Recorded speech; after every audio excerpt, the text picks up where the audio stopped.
नून league ने आज तक वर्कर को दिया क्या है? नवाज शरीफ साहब वजीर आजम रहे, उनके साथ कब्जे शब्जे भी बड़े किए हैं घरों के ऊपर, बड़े मामला। तो शहबाज शरीफ की अंत तक मेहनत इसमें आपके सामने है, दुनिया के सामने। सुप्रीम कोर्ट के ऊपर हमले में आपका नाम आया, इसका वो आपको भी उतना ही दुख है, मुझे भी दुख रहता है। आपने क्या किया हॉकी के लिए? उस मुकाम पर अभी तक नहीं पहुंची जहां हमारी एक्सपेक्टेशन है। सर 2012 में आपको फेडरेशन से निकाल दिया और इल्जाम आपके ऊपर इतने संगीन थे कि फेडरेशन, आप कह रहे हैं फेडरेशन के पास पैसे नहीं थे। तो आपका तो 5 लाख का तो खाली पेट्रोल का अलाउंस था। सारा गलत है। वो तो कोई फेडरेशन की एक गाड़ी होती है, वो प्रेसिडेंट की मिलती है प्रेसिडेंट को। मगर 5 लाख का पेट्रोल। सर एक और बड़ा बड़ा इल्जाम है, ये एस्टेब्लिशमेंट के खिलाफ लड़के आप इक़्तिदार में नहीं आ सकते। अच्छा ये बड़ी बोल्ड स्टेटमेंट दी आपने कि नवाज शरीफ और नून लीग जब भी इक़्तिदार में आई है एस्टेब्लिशमेंट के ऊपर आई है।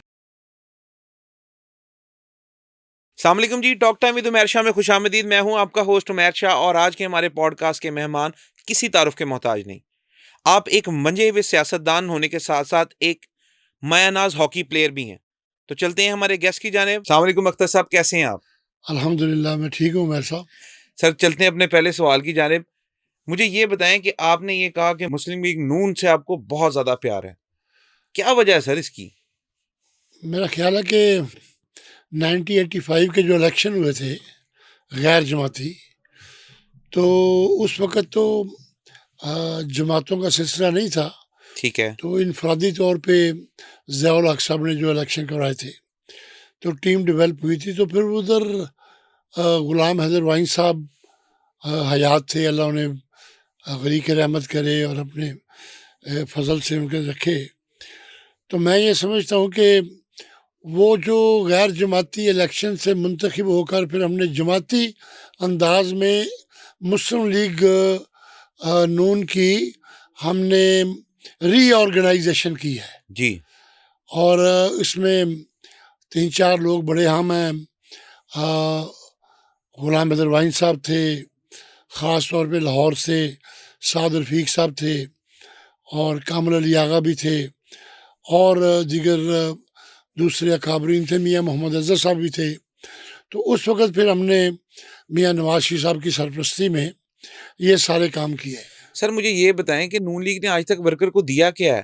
बेटी चीफ मिनिस्टर है, भाई प्राइम मिनिस्टर है, सब कुछ घर में ही बांटा हुआ है। तो आप क्या समझते हैं वर्कर के लिए क्या किया है? देखें, ये सारी वर्कर क्लास थी जो वज़ीर बने हुए हैं। कौन कौन सर बताएं? ये सलमान रफ़ीक जो है, वो तो ख्वाजा सर बहुत सलमान अरसे रफ़ीक। बाद आए हैं, भाई उनके थे साद रफीक साहब, वो कहीं नजर ही नहीं आते। नहीं, मेरी बात सुने ना, आपने सवाल जो किया है, तो उसके साथ साथ जो उमरान, ख्वाजा उमरान है, वो ये सारी वर्कर क्लास ही है जिन्हें अकोमोडेट किया गया है। और फिर जब बल्दियात के दरस जो इलेक्शन थे उसमें लास्ट टाइम तमाम वर्कर्स को डिप्टी मेयर बनाया गया था। तो ये नेचुरली बारी तो आ ही जाती है, लेकिन मुस्लिम लीग में बहुत एक लंबी चौड़ी फहरिस्त है सीनियर लोगों की। तो करते करते वो आखिर में मिल ही जाती है कुछ ना कुछ सर वर्कर को। बड़े ओहदे के ऊपर तो आज तक कभी किसी बड़े वर्कर को नहीं देखा हमने किसी बड़े ओहदे के ऊपर। आपका इस बारे में क्या ख्याल है? देखिए जी, वफाकी वजीर का ओहदा कम होता है, ये जो स्पीकर नेशनल असम्बली का ओहदा कम होता है, ये जो पंजाब की स्पीकरशिप है, ये ओहदे कम है। ये मुस्लिम लीगी को गए हुए हैं। बिल्कुल। तो ये इसका मतलब ये है कि जगह मौजूद है। चूँकि वो नवाज शरीफ साहब वज़ीर आज़म रहे, उनके साथ जो आप जस्तजू समझते हैं कि शहबाज शरीफ वज़ीर आज़म बने बाद में, जी तो शहबाज शरीफ की अंत तक मेहनत इसमें आपके सामने है, दुनिया के सामने। बेशक। जब वो चीफ मिनिस्टर भी बने थे, उनके सामने इतनी बड़ी लंबी चौड़ी एक डेवलपमेंट की एक कहानी है ऐसे ही उनकी। है। तो मैं समझता हूँ कि ये इल्ज़ाम गलत है उनके ऊपर कि भाई सारे फैमिली के मेंबर हैं। फैमिली सारी उनकी हमारी फैमिलियों की तरह है। हम भी सारे लोग जो हैं उससे, मुझे उन्होंने बनाया था लाहौर का मुस्लिम लीग का सदर बनाया था और मैंने कंट्रोल किया था सारे लाहौर की टिकटों का भी मामला। और ये मामला हम सारे अकोमोडेट करते थे मेरिट के ऊपर। बिल्कुल हालांकि ठीक। उस ज़माने में एक प्रोफेसर थे इसी मॉडल टाउन की सीट के ऊपर, वो शहबाज शरीफ साहब उन्हें देना चाह रहे थे, एमपीए के टिकट। तो मैंने फिर मीटिंग में अंदर मियाँ नवाज शरीफ साहब से हो रही थी, ये कहा कि ये बड़े पढ़े लिखे प्रोफेसर हैं, इन्हें ज़रूर कहीं और जगह अकोमोडेट कर रहे हैं, लेकिन जहाँ तक तहरीक निजात में इनका कोई रोल नहीं है, पॉलिटिकल रोल नहीं है। एक बंदा शहबाज शरीफ की सिफारिश लेकर आता है, लेकिन वो पॉलिटिकल रोल उसने अदा नहीं किया, नहीं किया। हमने टिकट नहीं लेने दिया उसको। बिल्कुल ठीक। तो इसका बिल्कुल ये मतलब नहीं है कि भाई एक ही ख़ानदान है, ये सारा ही एक ख़ानदान है। मुस्लिम लीगी वर्कर मिला के भी और शरीफ बरादरन एक एक टीम है। बिल्कुल ठीक। अख्तर साहब ये बताएं कि हॉकी के ज़वाल की वजह क्या बनी? देखिए जी, जो हॉकी है वो अ, इसका वो आपको भी उतना ही दुख है, मुझे भी दुख रहता है कि ये फिर वो उस मुकाम पर अभी तक नहीं पहुंची जहां हमारी एक्सपेक्टेशन है, कौम की तवक्कुआत हैं उसके ऊपर जाने की। मैं ये समझता हूं कि 1986 में एक गवर्नमेंट ने रूल पास किया था, बल्कि एक डिसीजन गलत लिया। वो डिसीजन था कि एजुकेशन और स्पोर्ट्स को उन्होंने अलग-अलग कर दिया। तो जो नर्सरी स्कूल और यूनिवर्सिटी की और कॉलेजेस से मिलती थी प्लेयर्स की, वो मिलनी बंद हो गई, क्योंकि दाखिले स्पोर्ट्स के ऊपर बंद हो गए। ऑलमोस्ट पहले 10% थे, 7% थे, लेकिन अब 2% भी नहीं है। तो जो बेसिक नर्सरीज हैं वहाँ से जो एजुकेशन सेक्टर था उससे निकलने बंद हो गई हैं। तो अब जो सूरत हाल है, इससे वो टैलेंट हमारे पास है, लेकिन कंपटीशन जो है वो अब इतना नहीं है। बिल्कुल ठीक। खिलाड़ियों में कंपटीशन पहले हमारी, जब हम खेलते थे 5-5 सेंटर हाफ होते थे, उनमें अपने आप को बचाना, अपने आप को उनसे अच्छा पेश करना, कंपटीशन था एक, वो एक दौड़ लगी रहती थी।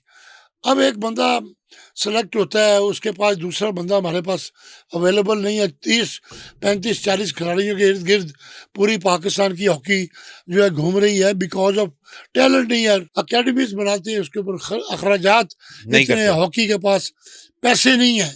हुँ। और ये सारी चीज़ें हैं। प्रायोरिटी हुकूमत को, मैं समझता हूँ कि इन हालात में प्रायोरिटी जब तक आप हॉकी को नहीं देंगे, नेशनल गेम है हमारी, कायदे बराए आज़म नाम ने, नेशनल गेम है। हाँ, बराए नाम हो गई है।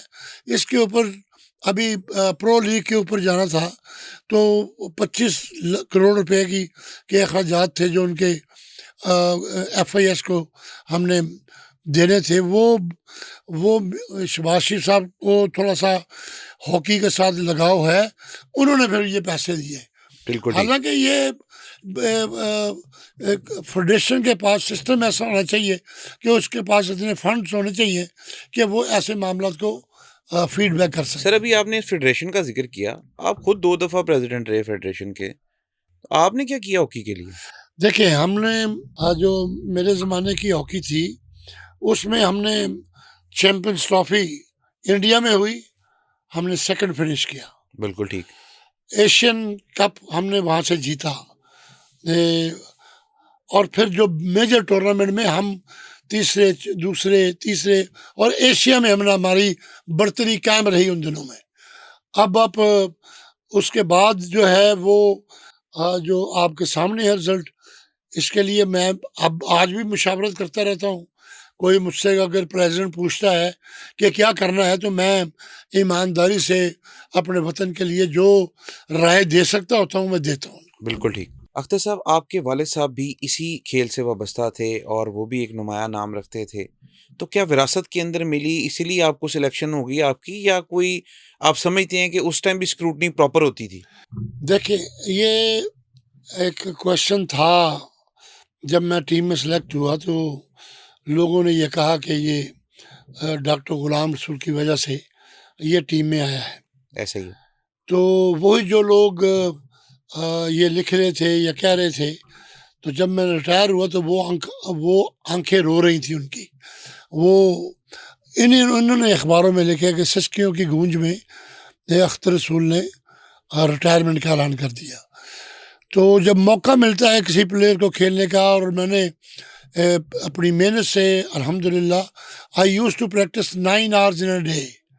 9 घंटे, 4 घंटे सुबह, 4 घंटे शाम को, या प्रैक्टिस सिर्फ 9 घंटे?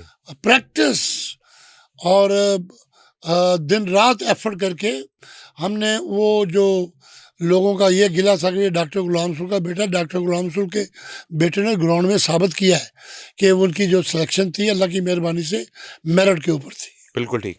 सर, हॉकी फेडरेशन अमीर लगती है जबकि खिलाड़ी बड़े गरीब। क्या आप ये नहीं समझते कि ज़वाल की एक वजह ये भी है कि खिलाड़ियों के ऊपर पैसे नहीं लगाए गए? मैं ये समझता हूँ कि हॉकी फेडरेशन अमीर नहीं है। हॉकी फेडरेशन के पास तो खिलाड़ियों को देने के लिए डेलीज मौजूद नहीं होती। वो एक प्राइज, ये बहुत बड़ा एक फैक्टर है। अगर मैं प्रेसिडेंट था तो यही फिक्र होती कि टूर्नामेंट आ गया है, उसके पैसे कैसे, या टीम को कैसे बाहर भेजेंगे। मैं एक टेक्निकल आदमी हूँ इस फील्ड में। मेरी एनर्जी को सिर्फ पैसे इकट्ठे करके और टीम को बाहर भिजवाने की जो जिम्मेदारी है वो अपनी जगह ठीक है, लेकिन ऐसे नहीं कि तमाम एफर्ट जो है, तमाम जो ताकत है वो सिर्फ टीम भिजवाने को ही लग जाए। मैं एक टेक्निकल आदमी था, मुझे टेक्निक्स का पता था कि किस तरह पाकिस्तान ने गेंद गोल के अंदर फेंकनी है, तो उसके ऊपर काम करने का जो मौका था वो कम मिला। सर, 2012 में आपको फेडरेशन से निकाल दिया और इल्ज़ाम आपके ऊपर इतने संगीन थे कि फेडरेशन, आप कह रहे हैं फेडरेशन के पास पैसे नहीं थे। तो आपका तो 5 लाख का तो खाली पेट्रोल का अलाउंस था जो आपने किया। उसके बाद मेडिसिन, धोबी के खर्चे, पता नहीं क्या-क्या आपके ऊपर इल्ज़ाम है। उसके बारे में तो बताएँ। सारा गलत है, सारा गलत है। वो तो कोई जो फेडरेशन की एक गाड़ी होती है वो प्रेसिडेंट की मिलती है प्रेसिडेंट को। मगर 5 लाख का पेट्रोल था। नहीं, 5 लाख का पेट्रोल कभी भी नहीं हुआ। और ये हार्डली 40 लीटर या 50 लीटर के करीब पेट्रोल है। इसकी डिटेल मुझे नहीं पता, वो आपको मिलेगी उधर से। बिल्कुल ठीक। लेकिन ये तो बिल्कुल फजूल सी बात है कि 5 लाख का पेट्रोल, ये कैसे मुमकिन है कि एक अदारा जो है, और 5 लाख की पेट्रोल अगर आपने पूरा महीना गाड़ी चलाते रहे, लगातार चलाते रहे, तो शायद वो भी ख़त्म ना हो। तो ये टोटली गलत है। ठीक है। अख्तर साहब, मुझे ये बताएँ कि नवाज़ शरीफ आपसे नाराज़ हो गए। मनाया कैसे आपने उनको? और नाराज़गी की वजह क्या थी? देखिए, वजह कुछ भी कह लें, जब मुशर्रफ की गवर्नमेंट आई है तो उस वक़्त जो एक एजिटेशन पॉलिटिक्स थी वो हमने हिस्सा नहीं लिया उसमें ना। ठीक है। और उसकी वजह ये थी कि मैं आज भी समझता हूँ कि अगर कोई गवर्नमेंट ने इक़्तिदार में आना है तो आप एमआरडी की जो तहरीक है उसको ले लें ज़ियाउल हक के ख़िलाफ़। वो तहरीक चलाते रहे 9 साल, लेकिन 1985 के इलेक्शन जो हुए हैं वो गैर जमाती हुए हैं। उनका अपना, ज़ियाउल हक साहब का प्रोग्राम अपना था, वो एक तहरीक के बदले नहीं हुए। तो एक जो ताकतवर अदारा है उसको पॉलिटिकली अंदाज से अगर हैंडल किया जाए, हम जितनी मरतबा भी इक़्तिदार में आए हैं वो उसमें एक रोल है एस्टेब्लिशमेंट का, और हमेशा ये रहा है। अच्छा, ये बड़ी बोल्ड स्टेटमेंट दी आपने कि एस्टेब्लिशमेंट के बगैर कभी आप इक़्तिदार में आए ही नहीं। नहीं, ये बाद में जो भी आया है, मैं अपनी बात नहीं कर रहा। आप अभी तो अपनी बात करें ना, कि आप क्या समझते हैं कि नवाज़ शरीफ और नून लीग जब भी इक़्तिदार में आई है, एस्टेब्लिशमेंट के ऊपर आई है? नहीं, मैं ये समझता हूँ कि ये एस्टेब्लिशमेंट के खिलाफ लड़ के आप इक़्तिदार में नहीं आ सकते। यानी कि उनके साथ मिल के आ सकते हैं। उनके साथ कोऑर्डिनेट होती है। सर, आसान लफ्ज़ों में हमेशा बताएं ना। हमेशा ये होता है। आसान लफ्ज़ों में बताएं कि मिले बगैर नहीं आ सकते। नहीं, मिलने से मुराद आप दूसरा काम ले रहे हैं। अच्छा, मैं ये कह रहा हूँ कि कोऑर्डिनेशन से एक इजाज़त के बगैर। इजाज़त भी नहीं उसको। सर, कोई अच्छा लफ्ज़ बता दें फिर। अच्छा लफ्ज़ यही है कि एक देखें, एक अंडरस्टैंडिंग यही होती है ना कि उनके जो पब्लिक के वोट हैं वो, बारी के ऊपर सर कह लें हम। नहीं बारी नहीं, पब्लिक के वोट हैं वो सबको मिल जाए, एक इलेक्शन फेयर हो जाए। सर, नवाज़ शरीफ साहब का तो ये स्लोगन है, वोट को इज्जत दो।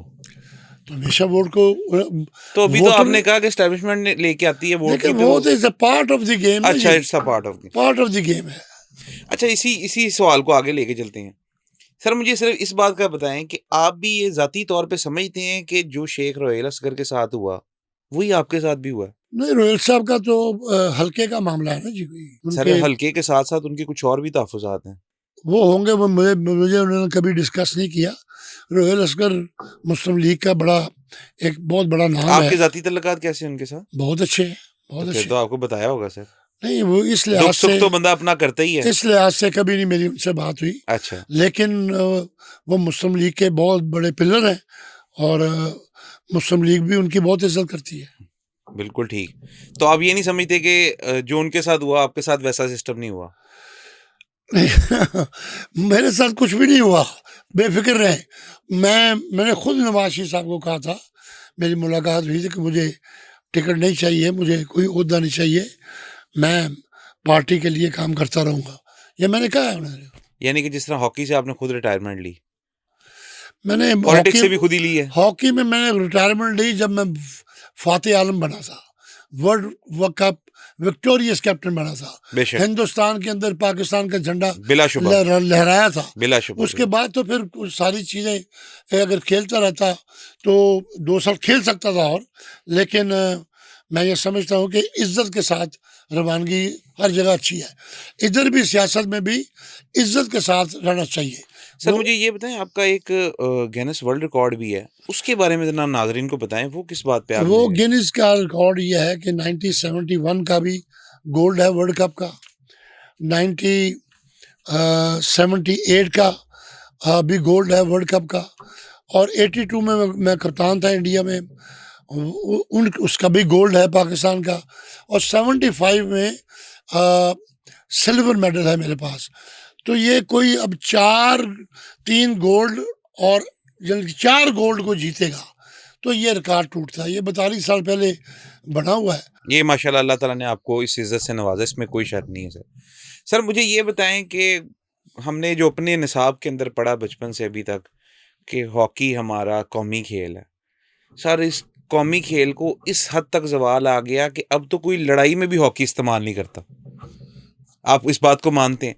तो सर ये क्या उन लोगों का कसूर नहीं है जो पीक के ऊपर थे, जिस तरह आप 2 दफ़ा फेडरेशन के प्रेज़िडेंट रहे। सर उन दोनों दफ़ा के अंदर कोई आपकी हुकूमत भी रही उसी दौरान, फिर भी आपने कोई ऐसे इक़दाम नहीं किए कि इसकी बहाली हो सके? दोनों दफ़ा मुझे रिज़ाइन करना पड़ा ना। वो क्यों सर? वो इसलिए कि देखिए, अगर पैसे ही नहीं होंगे गवर्नमेंट के पास, वो इसको नहीं मिलेंगे हमें पैसे, हमें नहीं मिले, और जो मिले वो शहबाज साहब ने दिए 10 करोड़ रुपया, उससे 3 साल हमने गुजारे, और ये सिसक सिसक कर बेहतर था कि टेंशन डेवलप हो जाती थी, टीम ने बाहर जाना होता था, कैंप लगने थे, अखराजात होने थे, एक टीम का टूर जो होता है 20-22 दिन का, वो आज 4-5-6 करोड़ रुपए का है। तो उनकी डेलीज हैं, उनकी टिकटें हैं, उनके अब होटल है, सर जिस तरह क्रिकेट स्पॉन्सर्ड होता है, वैसे ये वो हॉकी भी तो हो सकता था नहीं, ना? वो आपने उसके लिए क्या एफ़र्ट किए हैं? क्रिकेट जो है वो एक प्रोफेशनल गेम है, ठीक है। ये इमेच्योर गेम है। इसके लिए जब तक जो विक्ट्रीज हैं वो चली गई हमसे, तो जो जो हमारा स्पॉन्सर करने वाले अदारे थे उन्होंने अपना हाथ खींच लिया, बैकआउट कर गए। बैकआउट कर गया। इस लिहाज से गवर्नमेंट ने जो सपोर्ट किया वो इतना नाकाफ़ी था कि वक्त को धक्का दिया है, तो इसमें कोई इनकलाबी इक़दामात नहीं कर सके। सर हमारे ही पॉडकास्ट के अंदर आपके एक्स जो है हॉकी के कैप्टन है रेहान भट्ट साहब, जानते तो आप होंगे ऑब्वियस है। उन्होंने ये स्टेटमेंट दी कि अगर क्रिकेट की तरह हॉकी में जुए का किरदार कर दिया जाता, तो हॉकी भी आज ज़वाल ना पाता। तो आपका इस बारे में क्या ख़्याल है? क्या आप वाक़ई समझते हैं कि जुआ हॉकी की जो है वो कामयाबी के लिए ज़रूरी है? नहीं, ये गलत बात है। हॉकी कामयाबी, हमने हमने कौन सा मैदान नहीं जीता। इंटरनेशनल टूर्नामेंट 14 गोल्ड मेडल मेरे पास, 4 सिल्वर है और 1 ब्रॉन्ज है ओलंपिक गेम का। सिल्वर मेडल भी ओलंपिक गेम का है, एशियन गेम के गोल्ड मेडल हैं, चैंपियंस ट्रॉफी के गोल्ड है हमारे पास। ये ऑलमोस्ट बड़े बड़े टूर्नामेंट के 14 इंटरनेशनल गोल्ड हैं हमारे पास। क्यों जीतते थे? पाकीज़गी थी, कंसंट्रेशन थी, टैलेंट था। टैलेंट भी था, और मंजिल के लिए लड़ते थे, पैसे के लिए नहीं लड़ते थे, पाकिस्तान के फ्लैग की इज्जत के लिए लड़ते थे। तो एक जज्बे वो थे जो मुसलमान के जज्बे होते हैं। आज भी उन्हीं की जज्बों की ज़रूरत है। खिलाड़ियों को यही कहता हूँ कि ये जो इंतज़ामी मामला इसको छोड़ें। आप देखें, अगर आप गेंद को पकड़ें 60 मिनट की आपकी गेम है, अकेले 60 मिनट गेंद के साथ ट्रेनिंग करते रहे तो कितने महीनों की ट्रेनिंग करें। अब मॉडर्न मॉडर्न हॉकी चल रही है। अब सीखें, इसके ऊपर मेहनत करें। अब मेहनत करेंगे तो कम बैक करेंगे। चलें, ठीक है। अख्तर साहब ये बताएँ कि आपने सुप्रीम कोर्ट के ऊपर हमले में आपका नाम आया कि सुप्रीम कोर्ट के हमले में आप मुलविस थे। आपका क्या किरदार क्या था सर उस हमले में? देखिए जी, मैंने सज़ा भुगती है उसकी, और मैंने सज़ा भुगतने के बाद चीफ जस्टिस साहब को ख़त लिखा था। जस्टिस इफ्तिखार साहब थे चीफ जस्टिस, कि मुझे आप ने सज़ा दी है, मैंने सज़ा सुप्रीम कोर्ट की पूरी की है, तामील की है आपके सज़ा क्या हुक्म मिली थी की। सर आपको? 1 महीना सज़ा और 5000 जुर्माना।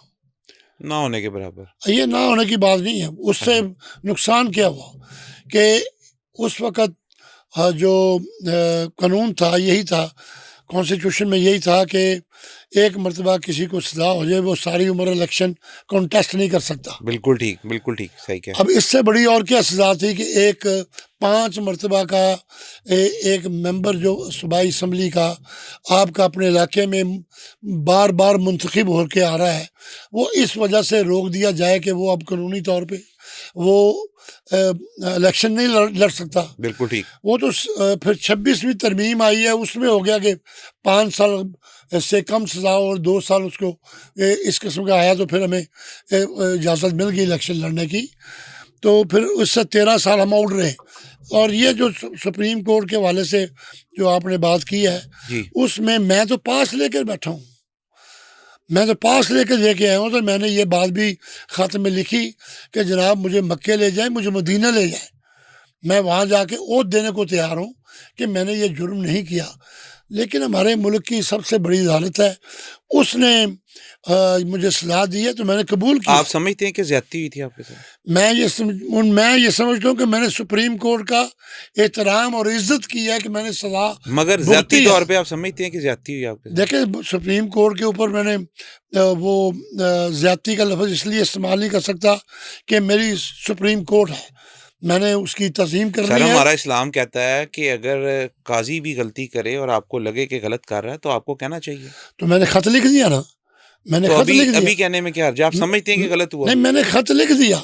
अब ये ठीक है। चीफ जस्टिस साहब का काम था कि उसके ऊपर कुछ कार्रवाई करते हैं। मगर उन्होंने फिर भी कोई कार्रवाई नहीं की। नहीं, कुछ कोई जवाब भी नहीं आया। ठीक। अख्तर साहब मुझे ये बताएं, जावेद हाशमी साहब ने इतने सीनियर वो अपने मेंबर थे पार्टी के आपके, उन्होंने आपको पार्टी से क्यों निकाल दिया सर? वो निकाला उन्होंने मुझे पार्टी से। उस वक़्त वही इंचार्ज थे। तो अब ये पुरानी इतनी बातें कोई ज़ाती रंजिश थी सर? हम तो वैसे ही सितम ज़माने के सहते सहते पैकर यास हो गए हैं हम। फूल मारो तो चोट लगती है, इतने हसास हो गए हैं हम। अब पुरानी बातें छोड़ें। अब मेरा तल्लक तो उनके साथ ठीक है। आप ठीक हो गए तल्लक मेरा आप? तल्लक कभी भी ख़राब नहीं हुआ। मैंने कभी भी बड़े से बड़ा किसी ने कोई मेरे साथ किया भी हो ना जी, मैं उसे अल्लाह के लिए हर वक़्त माफ़ कर देता हूँ। अख्तर साहब मुझे ये बताएं, हॉकी के मौजूदा हालात का तो सबको पता है। आप क्या समझते हैं बहाली के लिए क्या करना चाहिए? बड़ा इम्पोर्टेंट सवाल है। देखिए, हमारे पास 2 रास्ते हैं इसको अपलिफ्ट करने के। एक रास्ता ये है कि सीनियर टीम को जितना ज़्यादा एक साल में 6 मरतबा बाहर के मुल्कों में, यूरोप में, ऑस्ट्रेलिया में, बाहर की बड़ी टीमों के साथ खेलने का मौका मिलना चाहिए। जूनियर टीम जो है उसको कम से कम बैक प्रोसेस को सामने रखते हुए 4 मरतबा साल में जाना चाहिए, ताकि उनका एक्सपोजर और उनका एक्सपीरियंस डेवलप हो। ठीक है। और इसके लिए पैसा चाहिए। और दूसरी जो बात हो सकती है कि कॉलेजों में हॉकी नेशनल गेम है। वैसे तो मैं सारी गेमों की बात इसलिए करूँगा कि उनके भी राइट्स हैं। तो वो जो स्पोर्ट्स के दाखिले हैं यूनिवर्सिटियों में, कॉलेजेस में, वो कम से कम 7% से 10% कर दिए मेरिट जाएँ। के साथ-साथ ये भी स्पोर्ट्स कोटे के ऊपर भी होना जी, चाहिए। जी। वो इसलिए ताकि उनकी टीमें डेवलप हो सकें बिल्कुल ठीक। और टीमें बन सकें और उधर से टैलेंट जो है वो मिल सके। ठीक है। सर मुझे ये बताइएगा कि नवाज़ शरीफ साहब आप तो कहते हैं मुझे बड़ा प्यार है। क्या ज़ाती तौर पे कभी आपको ऐसा भी लगा कि अभी तक कोई रंजिश है उनके दिल में, जिसको अभी तक उन्होंने बयान ना किया हो और आप समझते हैं कि वो दूर होनी चाहिए किसी सूरत में? मेरा नहीं ख्याल कि मेरी जब मुलाकात उनसे लास्ट टाइम हुई है, वो उसमें उन्होंने मुझे गले लगाकर यही कहा कि अख्तर रसूल प्यार ही प्यार। तो मैं समझता हूँ कि मियाँ तो फिर नवाज़, सियासत से दूर-दूर क्यों सर? अगर मैंने इतना ही प्यार है तो मैंने फिर खुद ही कह दिया ना जी कि मैं इलेक्शन कंटेस्ट नहीं करना चाह रहा। सर एक और बड़ा इल्ज़ाम है, आसिफ बाजवा, राना जो है मुजाहिद और आप, ये टोला था जी, कहते हैं 3 बंदों का टोला था जो फ़ेडरेशन को मैनेज कर रहे थे और इन्होंने अपनी मर्ज़ी से परखच्चे उड़ा दिए पूरे हॉकी फ़ेडरेशन के। 2012, 18, 21 मतलब सब आपके अंडर ही था। फ़ेडरेशन के प्लेयर्स को अलाउंस तक तो दिए देखें नहीं। देखें मेरी बात सुने, ये आप देखें, मुझे बताएं कि जो हमारा 80s के प्लेयर हैं, बिल्कुल। इस्लाहुद्दीन है, जी।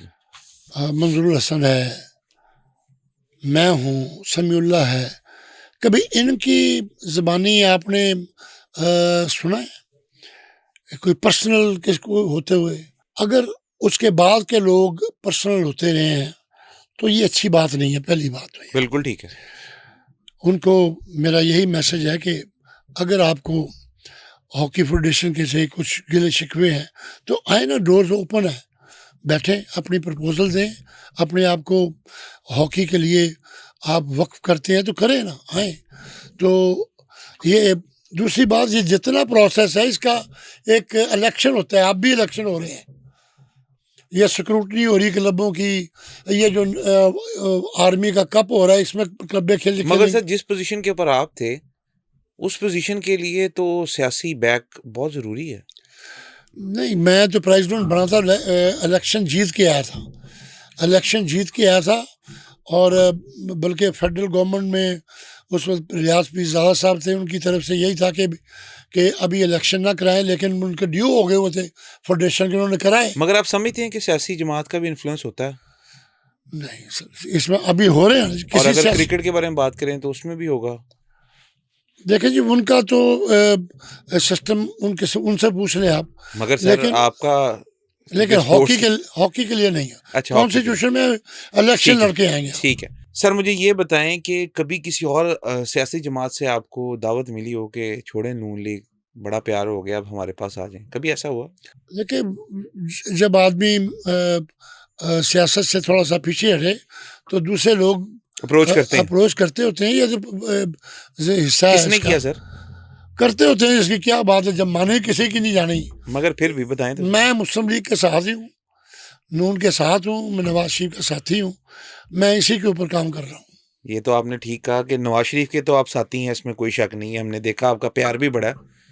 आपके ऊपर ये भी इल्ज़ाम है सर कि नवाज़ शरीफ साहब की इमा के ऊपर और नवाज़ शरीफ साहब की बैक के ऊपर आपने अपनी सेनेटरशिप में और जब आप सूबाई असम्बली के अंदर थे, कब्ज़े-शब्ज़े भी बड़े किए हैं घरों के ऊपर, बड़े मामलात स्कैंडल चले।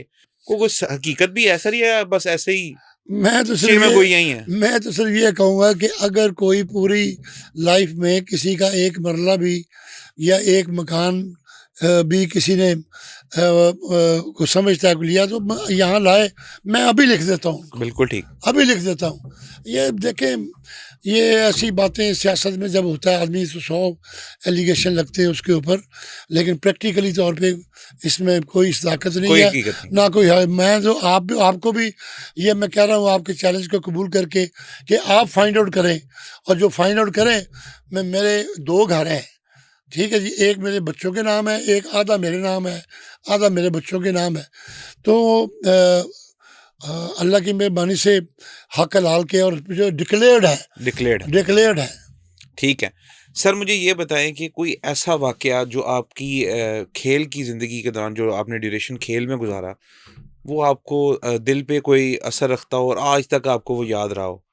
चाहे वो किसी टीम के खिलाफ हो या नहीं, बड़े बड़े वाक़यात हैं, लेकिन मैं एक एक वाक़या है, उसके ऊपर मैं आज भी फ़ख्र करता हूँ कि इंडिया के अंदर जो फाइनल जर्मनी और पाकिस्तान का हो रहा था, हमें एक पेनल्टी स्ट्रोक मिला है। और प्लेंट स्टोक को जब उन्होंने मिला तो जर्मनी टीम की आदत है हाई ऑन कराई करने की, उन्होंने वो मचाया शोर मोर। तो वो मैंने देखा यार, एक मरतबा जर्मनी में ऐसे ही हुआ था 72 में, फिर वो जो मेडल्स का हाथों में लिए, फिर एक स्कैंडल बना था, फिर माहौल ख़राब हुआ था कि ये ना आ जाए, कि ये ऐसा मामला ना है। तो फिर मैंने अंपायर को बुलाया, इधर आओ। उनसे समीउल्लाह मेरे वाइस कैप्टन थे, उनसे भी मशवरा किया। तो मैंने अंपायर को बुलाया माफ़ी। तो ब्लंड स्ट्रोक माफ़ करके वर्ल्ड कप जीत कर बाहर आने का पर बड़ा नाज है अल्लाह की मेहरबानी से, और वो भी हिंदुस्तान के अंदर। तो फिर कई अखबारों ने लिखा कि Akhtar Rasool took world cup hockey final as a morning walk. तो ये एक ग्रेसफुल विक्ट्री थी जबरदस्त जो हमने उधर की है, सर। मियाँ और ब्रादरान, सब कुछ अल्लाह की मेहरबानी से। बेशक कोई शक नहीं। सर, मियाँ ब्रादरान के साथ आपका जो है वो जो मोहब्बत का सिलसिला है वो तो अभी तक आपने कहा चल रहा है। ज़ाती तौर के ऊपर कोई ऐसा वाक़या जो इन लोगों के साथ आपका हुआ हो, जो अभी तक आपको लगता हो कि यार ये वजह है जिसकी वजह से मैं आज तक इनके साथ हूँ? मियाँ नवाज शरीफ एक बहुत आला इंसान है। शहबाज शरीफ का नाम क्यों नहीं लेते आप? पहले मियाँ साहब तो की अगर मैं देखूं फरीस तो इतने बड़े खराज तहसीन के हकदार हैं वो, तो मैं समझता हूँ कि वो दिल के बहुत अच्छे हैं। शहबाज शरीफ साहब शहबाज शरीफ तो बड़ा मेहनती आदमी है, मैं कह चुका हूँ। मेहनती के शहबाज अलावा शरीफ बताएं सर, आपके और साथ कैसा? मेरे साथ बहुत अच्छे। अच्छा, शहबाज शरीफ साहब मेरे साथ, जब हॉकी फेडरेशन को किसी ने पैसा नहीं दिया ना जी, उन्होंने 10 करोड़ रुपया दिया था, लो यार तुम फेडरल गवर्नमेंट का मामला लेकिन आप ये ले। तो उनके दिल में दर्द भी है, प्यार भी है, वो अपनी जगह। ये दोनों भाइयों ने एक बड़ा पॉलिटिकल रोल मुस्लिम लीग को सामने रख के किया हुआ है, और बहुत लोग वाबस्ता हैं। और ये मियाँ साहब, मियाँ नवाज शरीफ साहब, तो मैं समझता हूँ कि उनके पास 10 मिनट बैठ जाए, जो दिल में गिले शिकवे भी होते हैं ना, वो ख़त्म हो जाते हैं। वो उनकी शख्सियत में ऐसी बात मौजूद है। तो I wish them very best of success. ज़ाती वाक़या सर जो आपके साथ पेश आया हो, जिसने आपको मजबूर कर दिया हो आज तक उनके साथ रहने पे, वो बताएं, जो आप देखिए अक्सर कोट करें। मैं उनके साथ, देखो जी, मैं उनके साथ उम्रें भी किए हैं, उम्रे पर भी गया हूँ, और सऊदी अरब में भी मदीना पाक में सरकार की हाज़िरी के लिए इकट्ठे गए हैं, खाने इकट्ठे खाए हैं। तो एक मरतबा इस लेवल के ऊपर गए हों तो फिर उनकी मुखालफत तो नहीं की जा सकती ना। बिल्कुल ठीक, बिल्कुल ठीक। अख्तर रसूल साहब, आप कोई हमारी कौम के लिए मैसेज रिकॉर्ड कराना चाहें? देखिए जी, मैं खिलाड़ियों को ये मैसेज देना चाहता हूँ कि जो स्ट्रगल है, जो मेहनत है, ये उनकी कामयाबी का सबसे बड़ा एक ज़रिया है। और पाकीज़गी जो है, तहारत जो है, वो एक जो खिलाड़ी है वो आधा वली होता है अपनी तहारत पॉइंट ऑफ व्यू से, और अपने दिल को, अपनी आँखों को गुनाह से बचाएं। और जब तक आप हॉकी खेलें, अपनी ईमानदारी से पाकिस्तान की खिदमत करें। अख्तर रसूल साहब, आपका बहुत शुक्रिया सर हमें टाइम देने का, और उम्मीद ये रखते हैं कि इंशाल्लाह इसी तरह की नशिस्तें आपके साथ लगती रहेंगी। इंशाअल्लाह। आपके वक्त का बहुत शुक्रिया सर, थैंक यू। मेहरबानी।